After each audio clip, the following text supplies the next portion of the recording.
It's the Dave and Rachel Show on Pure Country 93. Hey, it's Dave and Rachel. Welcome to the podcast. How much coffee do you drink in a day? And is it good for you? Turns out this is good news for you.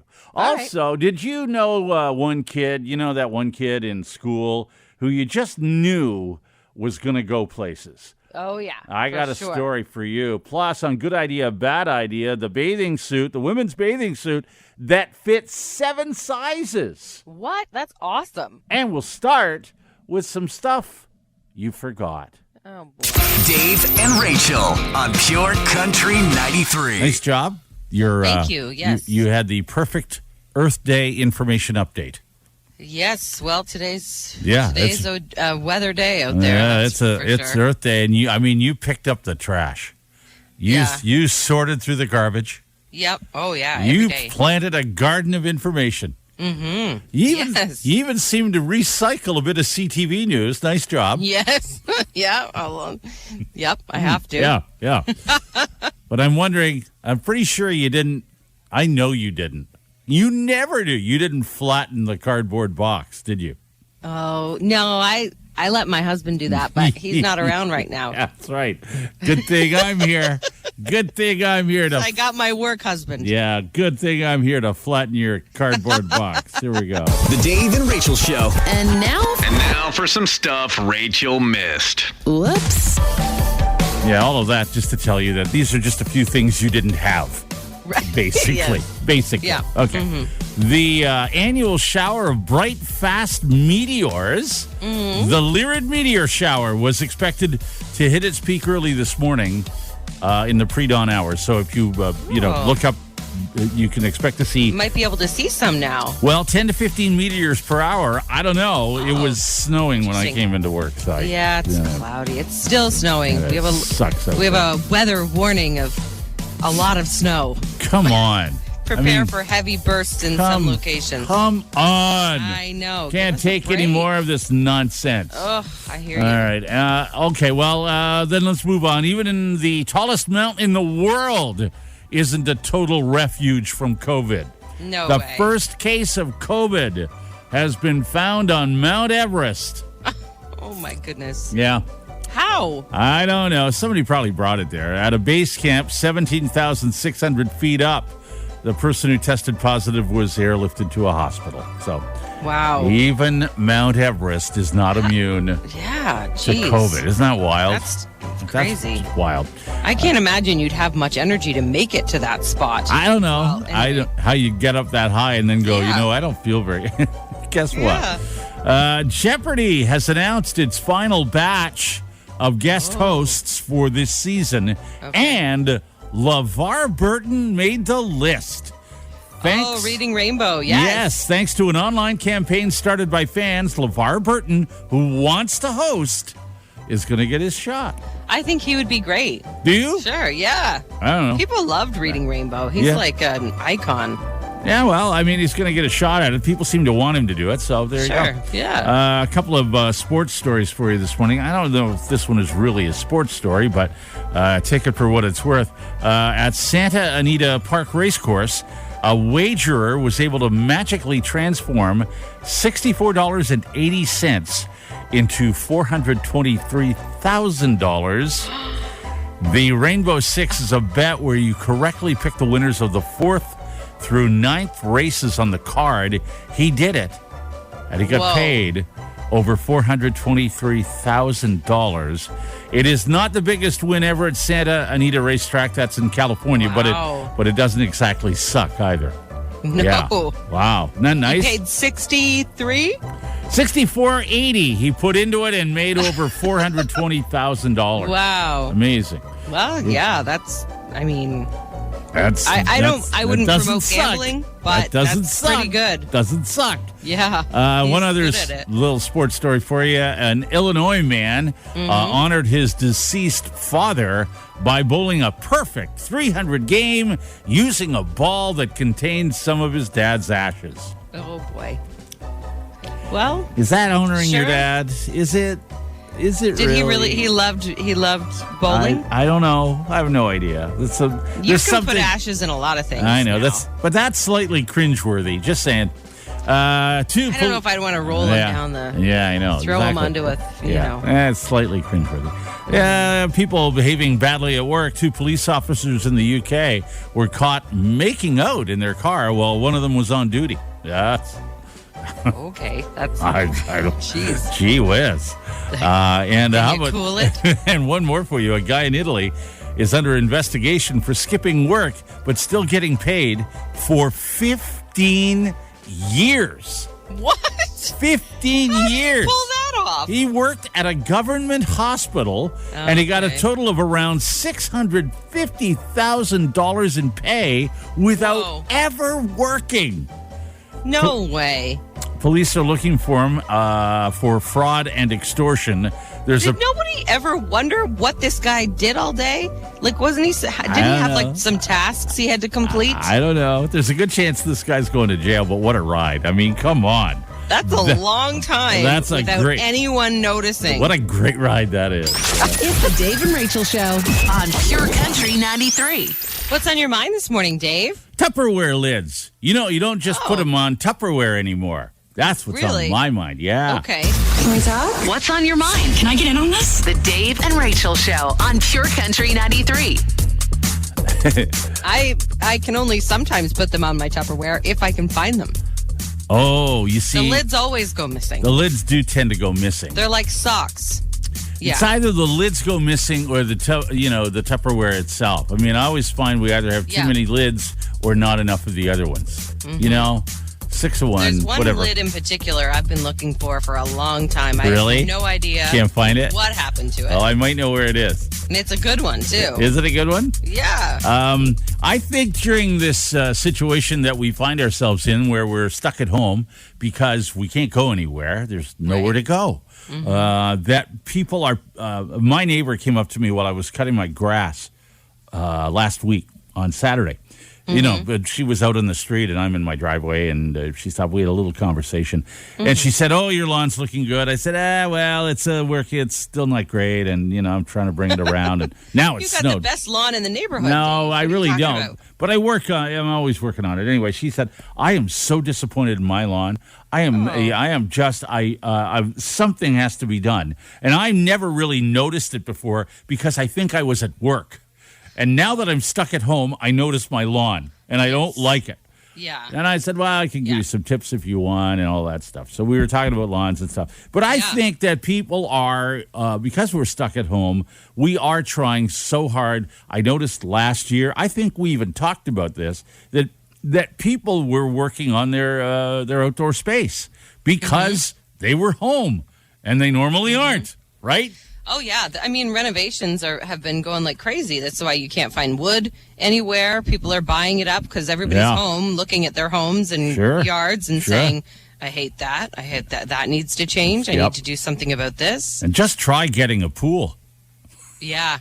Everybody's putting in pools. No, that's not going to happen. Even hot tubs are hard to come by, I hear. Really? Because... Like, I couldn't find trampolines last year. Exactly. Nothing. Anyway, so we're stuck at home and all of that stuff. And I don't know what you do with your gardens. Do you have any, do you have a front garden in front of your house? Mm-hmm. Yeah. Are you landscaped?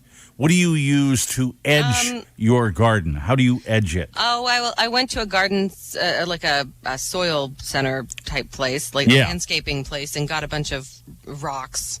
Nice stone edging. Oh, okay. Well, that's a good idea. Mm-hmm. When we moved into our place, it hadn't been looked after. That was a number of years ago. So, and we knew nothing about gardening, but we wanted to make it look better. So I thought, well, I know what I can do because we had because the house was relatively new, 4 or 5 years.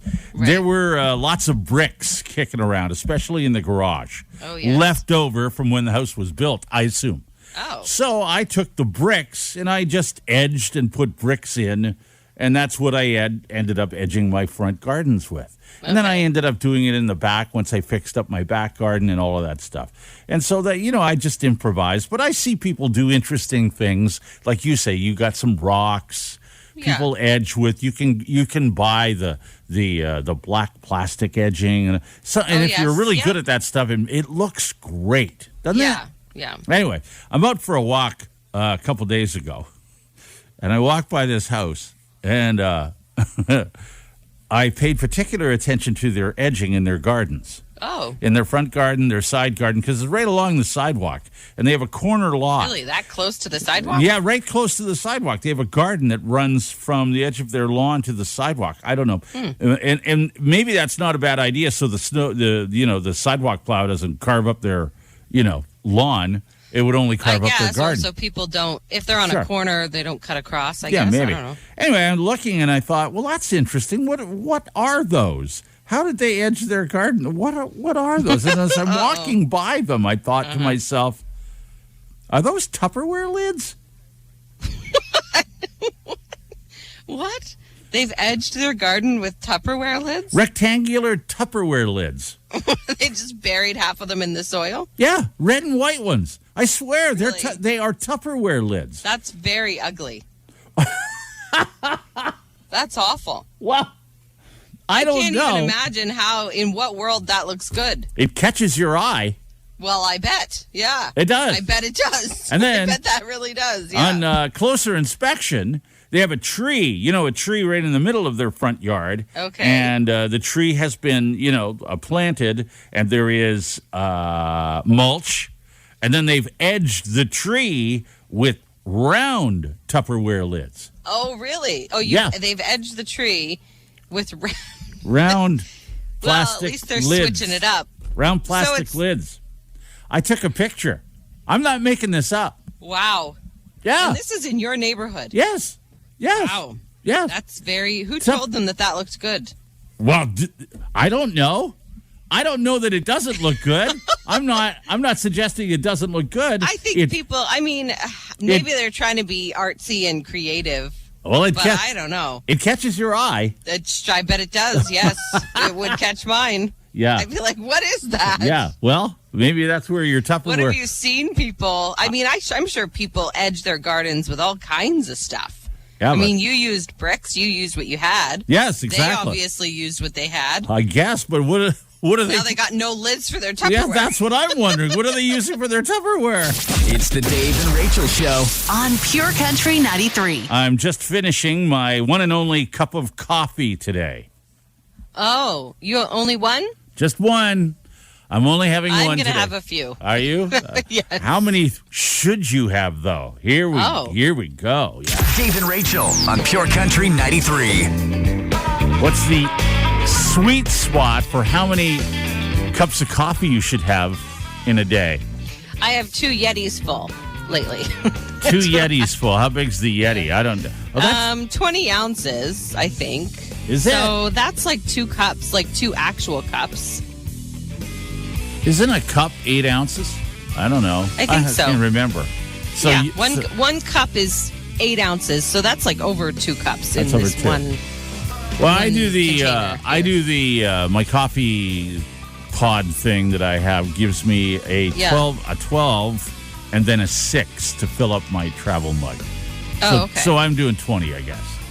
So 20 would be 2. It's like 2 and a bit. Now it's 1 cup. I feel like I'm just drinking my travel mug, but clearly it's more than 1 cup. It's if you measure it that way, then I'm actually on a regular day having 2 cups of coffee. Is that right? Just over. And I used to have just that. Like, so 20 ounces is 2.5 cups, right? Right. So if you're having that, 2.5 cups. So 2.5 cups a day, and that's what I would have. But I'm probably now having almost 5, at least. Well, maybe 4, because I will fill up 1 and then at least have a half another one. 5. Yeah, I know. Well, for you, the pandemic, it got to me. Yeah, you've switched I know, because up. I used to get so jittery. Well, and now I can only have them in the morning. I can't have them after the show. Like after 9 a.m., no more coffee, because then I really get jittery. Do you? But I just find if I've been sipping at it all morning, then you're okay. Fine. You're okay. Yeah. Well, I like coffee. I drink my coffee black, and so I'm 2.5 on a like today. I'm not going for an extra coffee, but normally I do. I 3 times a week I'll go for an extra large, not an extra, but an extra coffee that's a large over at Tim's next door to us. And it generally fills up my travel mug. So I guess, technically, if my travel mug is essentially 2.5 cups, and if I fill it twice, then I'm having 5 cups. And that, apparently, is the sweet spot for how many cups of coffee you should drink in a day. 5. Oh, 5. That's the point where you'll be the most alert, and also your memory will be better, and you'll learn stuff faster. So start tossing them back if you're not.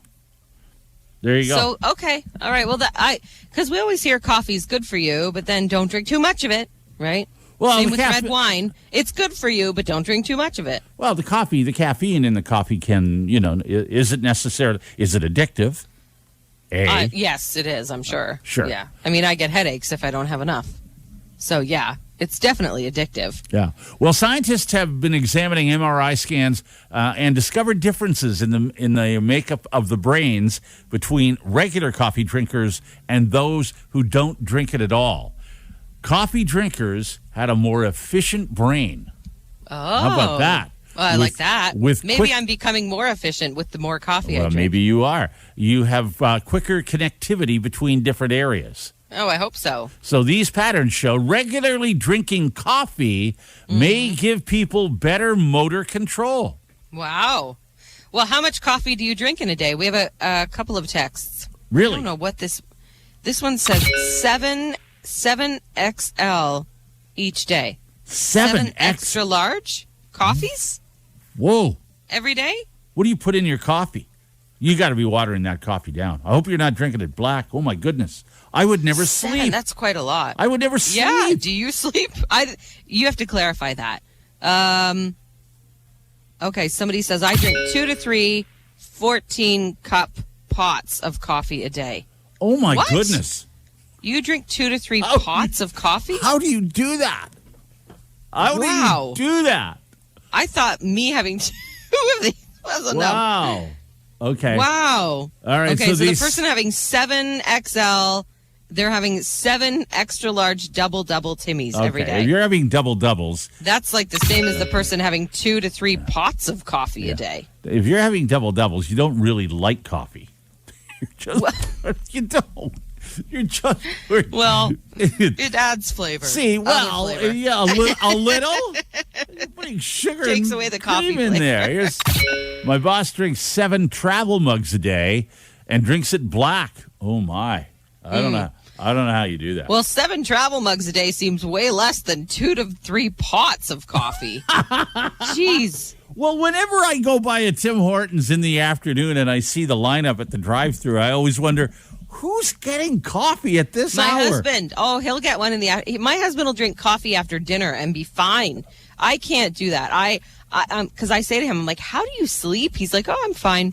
And some people can do that. They can have coffee after dinner and still go to bed later. I can't have a coffee after 9 a.m. and be able to sleep well. I don't want to have. Here's somebody who says, I drink 4 to 8 large Tims every day. Wow. Every day. That's a lot. And, I mean, people are drinking more than you and I, Dave. Well, no kidding. That's for sure. This one's crazy. I know a guy that drinks 18 Cokes a day. That's a lot that's a lot of sugar and caffeine. Cokes. Holy cow. Whoa. It's the Dave and Rachel Show on Pure Country 93. It's time for another good idea, bad idea. All right, let's talk bathing suits, even though it's snowing. I know. Oh, my gosh. Well, we're looking forward to summer, so whatever. Okay. We're doing it. Okay. This bathing suit fits 7 sizes. It's a woman's bathing suit. Wow. Imagine that. Yeah, that's great. The swimsuit company. That's amazing, actually. The swimsuit company is called U-Swim, all one word, U-Y-O-U Swim. Okay. They're hoping to help women get the perfect fit with their flexible suit that fits 7 sizes. U-Swim says their swimsuits are made to fit everyone who is between, and this is U.S. sizes. I do not understand women's sizes, so please accept this for what it is. U.S. sizes, I assume, are the same as here, but I'm not sure. Yeah, they are. Sizes 2 to 14.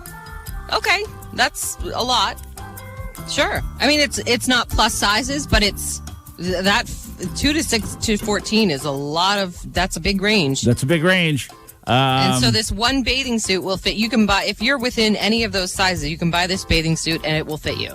Yeah. How is it possible? Well, they say they discovered an incredibly stretchy fabric that they were totally blown away by how functional it is. The fabric is seamless and incredibly stretchy, which means they don't have the same restrictions you would have with normal swimwear that's cut to size. These are woven on a seamless loom, which means we have the ability to stretch 30 inches in diameter. Wow. Yeah. And lastly, the fabric is woven into rib, which gives us additional horizontal and vertical stretch. And lastly, the cut of the swimsuits are specifically or specially designed and tested to flatter a vast range of body types. Wow. That sounds like the ultimate swimsuit to me.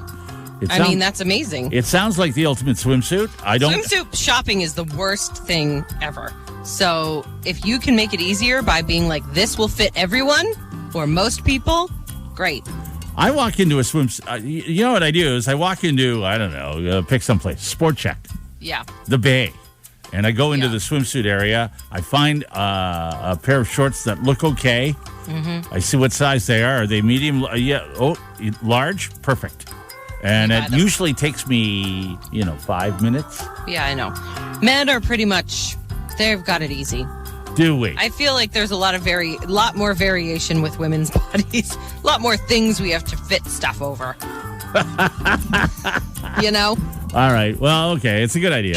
Good idea. I found it. You didn't. I'm just saying to you, I found this. I think that's a great idea. I don't know why you didn't find it. I did. don't either. I found it. I think that's a great idea. And I thought of you because you have always maintained that shopping for a bathing suit is the worst. Bathing suit sucks. Yeah, it really, really does. Okay. Okay, well, today is Earth Day, if you didn't know. Yes. And since we're all at home during lockdown, can't do too much to celebrate, but Bill Nye the Science Guy is doing Earth Day the musical today on Facebook. And you can watch it for free.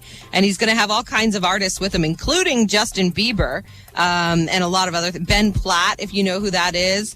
Cody Simpson, Zac Efron, Tori Kelly will be there. Nick Kroll. There's lots of celebrities joining him. So Bill Nye, who we know and love around here, is doing Earth Day the musical at noon today on Facebook Watch, and it is free. You can watch it, and they're actually asking for you to participate by sharing what you're doing to protect the Earth. You can post pictures or videos and use the hashtag #RestoreOurEarthChallenge. Okay. So you could be part of it. Bill Nye is doing an Earth Day musical. Is Bill Nye singing? I don't know. I hope so, because I think that's awesome. I love Bill Nye. Bad idea. I think that's a bad idea. We all grew up watching Bill Nye. Now the kids are still watching Bill Nye. I think he's great. You can watch him today, celebrate Earth Day on your lunch break. That's fine. That's a good idea. Although, good idea. We have discussed how watching, videos on your computer is not exactly good for the Earth. Okay. It's true. Just saying. But Bill Nye's going to tell us how to help the Earth otherwise. Okay. We'll watch Earth Day the musical with Bill Nye the Science Guy, and Justin Bieber. Turn this off as soon as possible, and that's better for the Earth. Good idea. Good idea. That's a good idea. Dave and Rachel on Pure Country 93. You are in luck. You are blessed. It's Thursday. That means a bonus edition of Good Idea, Bad Idea. It's time for another Good Idea, Bad Idea. So what have you got? All right, this is how to make, apparently, the best bacon ever. If you love bacon, you're going to want to hear this. It's a new TikTok trend, and we all know about the TikTok pasta. That, by the way, is delicious because we do make it now from time to time. If you've baked your bacon in the oven, because you can do it in the oven, you have to have like a grease trap underneath it, though, for everything to, or not, I guess. But no, you can use some people do cook their bacon in the oven instead of in a frying pan. We do it all the time. Yeah, we do it all the time. And you can put it on parchment paper, too, and that that helps a bit, too. So, yeah, oven baking is... the grease, I guess. Yeah, but it whatever. does. Yeah. That's what it does in the pan anyway. So, anyway, there's a trend on TikTok now. When you cook it in the oven, you're supposed to twist the raw bacon into like a twisty corkscrew first. And if you do that and then bake it in the oven for 30 to 35 minutes, it will be crispy and chewy at the same time, and it's the perfect bacon, they say. Okay, how can it be... It's the crispiest and chewiest bacon you've ever had. How can it be crispy and chewy at the same time? Crispy and chewy Somebody actually asked that on this video. They're two different things. I know, but the answer was, just try it. So instead of laying your bacon flat to put it in the oven, twist it up into a corkscrew shape, and then lay it all out. Put it in the oven at 375 for 30 to 35 minutes, and enjoy.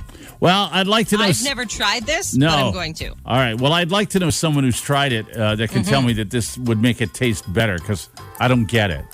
Yeah. I'm sorry, I don't understand how it's going to be crispy and chewy at the same time. I think it would maybe preserve some of the heat within the corkscrew shape. And maybe. Then, I don't know. Crispy. I think it would be good. Crispy and chewy. Crispy and chewy at the same time.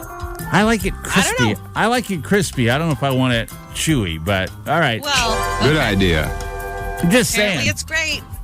Okay. Well, give it a shot. It's great. Well, you're going to try it, right? Are you going to try it? I'll try it. All right. Sure. Well, let us know what you think. I'd like to know if anybody's tried that, because I'm a little confused by that one. All right. Remember the Polaroid people? Remember Polaroid? You remember Polaroid, the cameras, the instant cameras? Yeah, of course. They still around? Instant cameras. Apparently, they are still around. I didn't know that, because we all carry cameras Phones. with us all the time now. Yeah. Why do we need the Polaroid people? They are back. The company revealed their Polaroid Go, a tiny version of their instant camera. It measures 4.1 inches long, 3.3 inches wide, 2.4 inches deep. Compare that to your iPhone, the iPhone 12, which is 5.8 inches long, 2.3 inches wide. I don't know why I'm comparing. The Go costs $100 US, comes equipped with a mini version of the Polaroid film, the square film, so that you instantly develop the pictures. A roll of film, any additional roll of film that you buy, $20. It features That's a lot. I know, an updated selfie mirror, a self-timer, a dynamic flash, double exposure, travel-friendly accessories, the whole thing. Yes, and then you can have your pictures. Boom, they print them out. So it's a mini camera with mini pictures, and you have to buy film, which costs $20 each time. Yeah, I guess the big question for me is, why do I need this? Yeah, that's my question. I mean, I'm not printing out pictures hardly ever. So No, I don't either. If you want printed pictures, I guess, sure, but it's just another thing to carry around. I mean, it's fun it was always fun to get those instant pictures, but I feel like my iPhone gives me a picture instantly. I take it, I look at it, and I go, don't like that picture. Delete. Right. Yeah, I don't know. I think it's fine if you're really into cameras, but it's a bad idea for me. If you're really into cameras, aren't you more into like lenses and like good camera? Yeah, like a good camera, not the $100 Polaroid. Yeah, that's true. I just don't get this. Yeah, I'm not sure why we need it. Yeah, all right. Bad idea. Bad idea, yeah. Dave and Rachel on Pure Country 93. You know that one kid in school that you just went, wow, what a great idea. How did he know to do that?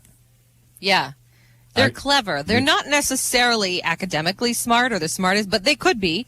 But they're also just like innovative and clever and inventive. And you just know they're going to end up doing something way better than you are. Yeah. Here we go. That's right. Pure Country 93's Dave and Rachel Show. I think we all knew kids like this. I feel like I knew a lot of them in my neighborhood growing up. And a lot of them were boys. I don't know if that makes a difference. I don't know. Or not, but they would do all kinds of funny things. I know that I've gone to science fairs that I was in awe of with my children over the years. And there's always, and it's not necessarily boys. It could be a girl, too. Mm-hmm. You can tell the ones that the parents help them with, and that shouldn't happen. You know, it's one thing to encourage. It's quite another to, build their whole science project for them. But you can tell the kids with the science projects, be it girl or boy, who just think outside the box. Yeah. I have a story for you here this morning. A 6th grader in Tennessee. 6th grade. So how old are you in 6th? About 10, 11? No, 11, 12. 11? 11? 11? Yeah, maybe. Something like that. The kid's name is Caden Griffin. And he decided for his science project, and you're going to love this. He decided for his science project that he was going to tackle a question. His project is called, Does Your Cat's Butthole Really Touch All the Surfaces in Your Home? That's right. What? Would you like me to read? I didn't know that was a question. Would you like me to read that for you again? Yes. Can you His say science that? project was... Yeah. It's called, Does Your Cat's Butthole Really Touch All the Surfaces in Your Home? Okay. I didn't know that was a thing. I don't have cats, though. That's his science project. Okay. Yeah. And how does he measure that? That's the question. Okay. How are you going to prove your theory? How are you going to prove that your cat's butt isn't touching everything? I mean, if I got a cat, I think I would like to know how many surfaces it's touching with its butt. Yes. I think I would too, yeah. Okay. So he ran his experiment by putting a non-toxic lipstick on his cat's butts. How's that? Well, that's funny. That's funny in itself. Yeah. And I'd like to see him doing that. I don't know why, but I would like to see the look on the cat's faces. I hope there's a video of this whole experiment going on. Yeah. Anyway, and then he kept track of where that lipstick would show up around the house. Okay. The results of his science experiment, cats with long and medium hair didn't make any contact with hard or soft surfaces. Oh, so okay. Long and medium hair, nothing. Cats with short hair didn't make contact with hard surfaces, but there were smears of lipstick on soft surfaces like the bed. So the good news here is the science experiment proved your cat isn't dragging their butt all over your house. Okay. But I'm sure this kid's parents were thrilled to find lipstick all over the soft surfaces in the home. But if you have a short-haired cat, well, maybe not everything is safe, okay? So if you have a long or medium-haired cat, you're good. Yes. And short-haired cats, watch out for your soft surfaces. Yeah. Well, I mean, how many surfaces does your butt touch? Probably a lot of soft surfaces. That's fair. Why don't you put some lipstick on it and find out? And then you can be the smart kid. Dave and Rachel on Pure Country 93.